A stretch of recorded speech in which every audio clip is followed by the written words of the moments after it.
ಎಲ್ರಿಗೂ ನಮಸ್ಕಾರ. ನಿಯರ್ ಕನಕಪುರ 2 ಎಕರೆ ಎಂಟಿ ಲ್ಯಾಂಡ್ ಸೇಲ್ಗೆ ಬಂದಿದೆ. ಇದು ಕೆಂಗೇರಿ ನೈಸ್ ರೋಡಿಂದ 75 ಕಿಲೋಮೀಟರ್ ಆಗುತ್ತೆ. ಕಗ್ಲಿಪುರದಿಂದ 55 ಕಿಲೋಮೀಟರ್ ಆಗುತ್ತೆ. ಕನಕಪುರ ಸಿಟಿಯಿಂದ 20 ಕಿಲೋಮೀಟರ್ ಆಗುತ್ತೆ. ಕನಕಪುರ ಮುಳವಳ್ಳಿ ಹೈವೇಗೆ 8 ಕಿಲೋಮೀಟ್ರು. ದೊಡ್ಡಾಳಲ್ಲಿ ವಿಲೇಜಿಂದ 4 ಕಿಲೋಮೀಟರ್ ಆಗುತ್ತೆ. ನಿಯರ್ ಮೇನ್ ರೋಡ್ ಇದೆ. ಇದು ತಾರ್ ರೋಡಿಂದ ಜಸ್ಟ್ 100 ಮೀಟ್ರು. 20 ಫೀಟ್ ಮಿಟ್ಲಿಂಗ್ ರೋಡ್ಗೆ ನಕಾಶೆ ರೋಡ್ಗೆ ಅಟ್ಯಾಚ್ ಇರೋ ಪ್ರಾಪರ್ಟಿ.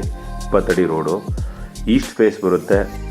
250 ಫೀಟ್ ನಿಮಗೆ ರೋಡ್ ಫೇಸಿಂಗ್ ಬರುತ್ತೆ. ರೆಡ್ ಸಾಯಿಲ್, ಲ್ಯಾಂಡ್ ಫ್ಲ್ಯಾಟ್ ಆಗಿದೆ. General property. ಟೈಟಲ್ ಕ್ಲಿಯರ್ ಆಗಿದೆ. ರಿಜಿಸ್ಟ್ರೇಷನ್ ರೆಡಿ ಇದೆ. ವಾಟರ್ ಸೋರ್ಸ್ ತುಂಬ ಚೆನ್ನಾಗಿದೆ. ಬಟ್ ಬೋರ್ವೆಲ್ ಇಲ್ಲ, ಬೋರ್ವೆಲ್ ಹಾಕ್ಸ್ಕೋಬೇಕು. ಸುತ್ತಮುತ್ತ ಎಲ್ಲ ಹಿಲ್ವೀವ್ ಇದೆ. So main road tar road ಹತ್ರ ಇರೋದ್ರಿಂದ suitable for farm house, investment, farming etcetera. ನಿಮ್ಗೆ ಯಾವ ಸೂಟ್ ಆಗುತ್ತೆ ಅದನ್ನು ಬಿಲ್ಡ್ ಮಾಡ್ಕೋಬೋದು. ಪ್ರೈಸ್ 90 ಲಕ್ಷ 1 ಎಕರೆಗೆ, 90 ಲ್ಯಾಕ್ ಪರ್ ಎಕರೆ. ಟೋಟಲ್ ಇದು 2 ಎಕರೆ 5 ಗುಂಟೆ ಬರುತ್ತೆ. ಇಂಟ್ರೆಸ್ಟ್ ಇದ್ದರೆ ಕಾಂಟ್ಯಾಕ್ಟ್ ಮಾಡಿ. ಸ್ಕ್ರೀನ್ ಮೇಲೆ ಕಾಣಿಸ್ತಾ ಇರೋ ನಂಬರ್ಗೆ ವಾಟ್ಸಪ್ ಮಾಡಿ ಮೋರ್ ಡೀಟೇಲ್ಸ್ಗಾಗಿ. ಲೈಕ್ಸ್ ಆ್ಯಂಡ್ ಸಬ್ಸ್ಕ್ರೈಬ್ ಮಾಡೋದು ಮರಿಬೇಡಿ. ಇದೇ ರೀತಿ ಮೋರ್ ವೀಡಿಯೋಸ್ಗಾಗಿ ಫಾಲೋ ಮಾಡ್ತಾಯಿರಿ. ನಮಸ್ತೆ.